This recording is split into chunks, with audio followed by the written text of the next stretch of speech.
Well, a lot of people ask me what their job is in the creative process and what the job of the universe is. So let's look at that for a moment. Let's use this metaphor. If you think about Aladdin and his lamp, you've probably heard of that one. I mean, Aladdin picks up the lamp, he dusts it off, and out pops the genie.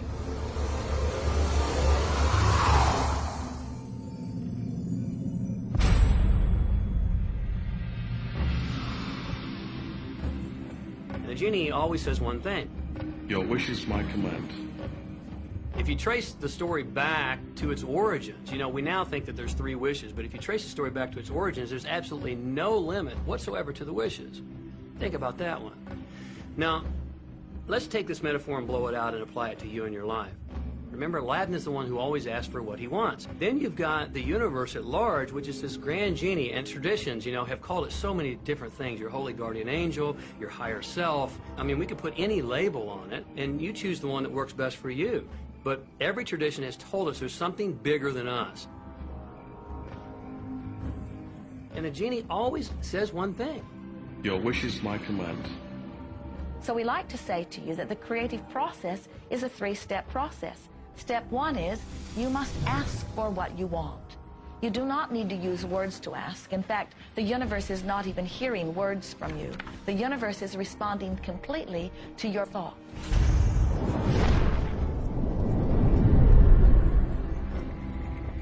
What do you really want? Sit down and write it out on a piece of paper. Write it in the present tense. You might begin by writing, I am so happy and grateful now that, and then explain how you want your life to be in every area. And this is really fun. This is like having the universe as your catalog, and you flip through it and you go, well, I'd like to have this experience, and I'd like to have that product, and I'd like to have a person like that. It is you just placing your order with the universe. It's really that easy. The second step is answer, an answer to what you're asking. And that is not your work in your physical form. The universe will do that step for you. All of the universal forces are responding to the thoughts that you have set into motion. Your wish is my command. And the universe will start to rearrange itself to make it happen for you. Most of us have never allowed ourselves to want what we truly want because we can't see how it's going to manifest. If you do just a little research, it is going to become evident to you that anyone that ever accomplished anything did not know how they were going to do it. They only knew they were going to do it. You don't need to know how it's going to come about. You don't need to know how the universe will rearrange itself. You don't know how. It'll be shown to you. You will attract the way. So then our friends say, something must be going terribly wrong because I know I am asking, so where's my stuff? And we say, you are asking. You are completing step 1. You can't help but do that. The universe is answering every time, no exception. But there is another step that you must understand, and it is called step 3, which is the receiving step, which means you must bring yourself into alignment with what you're asking for. When you're in alignment with what you want, you feel wonderful. That's what enthusiasm is. That's what joy is. That's what appreciation is. That's what that feeling of passion is. But when you are feeling despair or fear or anger, those are strong indicators that you are not right now in alignment with what you're asking for.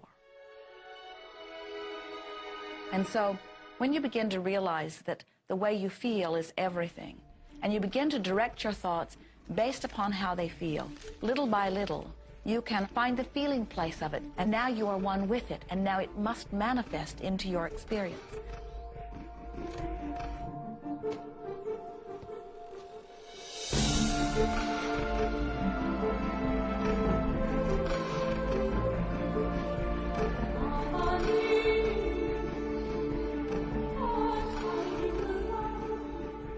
And when you turn that fantasy into a fact, you're in the position to build bigger and better fantasies. And that, my friend, is the creative process. So the law of attraction, the study and practice of the law of attraction is just figuring out what will help you generate the feelings of having it now. Go test drive that car. Go shop for that home. Get in the house. Do whatever you have to do to generate the feelings of having it now and remember them. Whatever you can do to do that will help you to literally attract it. It could be you wake up and it's just there, it's manifest. Or you might get some inspired idea of some action to take. You certainly shouldn't be going, well, I could do it this way, but man, I would hate that, because you're not on the right track if that's the case. Action will sometimes be required, but if you're really doing it in line with what the universe is trying to deliver, it's going to feel joyous, you're going to feel so alive, time will just stop, you could do it all day. The universe likes speed. Don't delay, don't second guess, don't doubt. When the opportunity's there, when the impulse is there, when the intuitive nudge from within is there, act. That's your job. And that's all you have to do. You will attract everything that you require. If it's money you need, you'll attract it. If it's people you need, you'll attract it. If it's a certain book you need, you'll attract it. You've got to pay attention to what you're attracted to. Because as you hold images of what you want, you're going to be attracted to things and they're going to be attracted to you. But it literally moves into physical reality with and through you. And it does that by law. You can start with nothing. And out of nothing, and out of no way, a way will be made. Think of this. A car driving through the night, the headlights only go 100 to 200 feet forward. And you can make it all the way from California to New York, driving through the dark, because all you have to see is the next 200 feet. And that's how life tends to unfold before us. And if we just trust that the next 200 feet will unfold after that, the next 200 feet will unfold after that, your life will keep unfolding, and it will eventually get you to the destination of whatever it is you truly want, because you want it.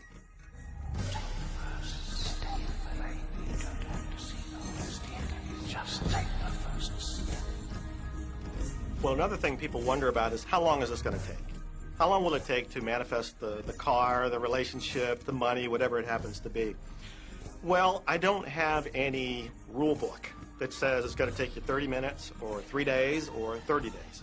I think it's more a matter of you being in alignment with the universe itself. Size it's nothing to the universe. It is no more difficult to attract on a scientific level something that we consider huge to something that we consider infinitesimally small. The universe does everything it does with zero effort. Grass doesn't strain to grow. It's effortless. It's just this great design. It's all about what's going on up here. It's about what we put in place, saying this is big, it's going to take some time. This is small, oh, I'll give it an hour. You know, those are our rules that we define. There are no rules according to the universe. You provide the feelings of having it now, it will respond. Some people have an easier time with little things, and so we sometimes say, well, start with something small, like a cup of coffee. Make it your intention to attract a cup of coffee today. Hold an image of talking to an old friend that you haven't seen for a long time. Somehow or another, somebody's going to start talking to you about that person. That person's going to phone you, or you'll get a letter from them. People are amazed how that I line up car parks, and I've done this right from when I first understood the secret. I would visualize a car space exactly where I want it, and 95% of the time it would be there for me, and I just pull straight in. 5% of the time I have to wait just a minute or two, and the person would pull out, and I'd pull in. So I do that all the time.